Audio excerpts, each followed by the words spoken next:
സമ്പ്രദായം ഒരു ശരിയായുള്ള രീതിയോ അനുഷ്ഠാനമോ അല്ല. ഇപ്പോൾ കണ്ടുവരുന്ന ഒരു സമ്പ്രദായം വിഷ്ണുമായയുടെ ഒരു ഫോട്ടോ മാത്രം വെച്ചുകൊണ്ട് അതിൻ്റെ മുന്നിൽ നേദ്യവും മദ്യവും എല്ലാ കാര്യങ്ങളും ആയിട്ടുള്ള കർമ്മം കൊടുക്കുന്നൊരു സമ്പ്രദായം കണ്ടുവരുന്നുണ്ട്. അപ്പോൾ ആ സമ്പ്രദായം ഒരു ശരിയായുള്ള രീതിയോ അനുഷ്ഠാനമോ അല്ല.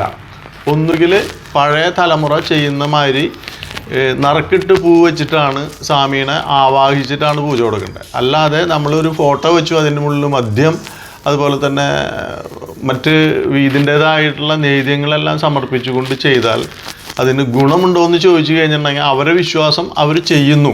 പക്ഷേ അതിൽ സ്വാമി പ്രസാദിക്കുന്നുണ്ടോ, അവർക്ക് അതിൻ്റെ ഗുണമുണ്ടോ എന്ന് ചോദിച്ചു കഴിഞ്ഞാൽ അത് അവർക്ക് മാത്രമേ അറിയൂ. പക്ഷെ അതൊരു ആചരണമോ വിധിപ്രകാരവുമല്ല.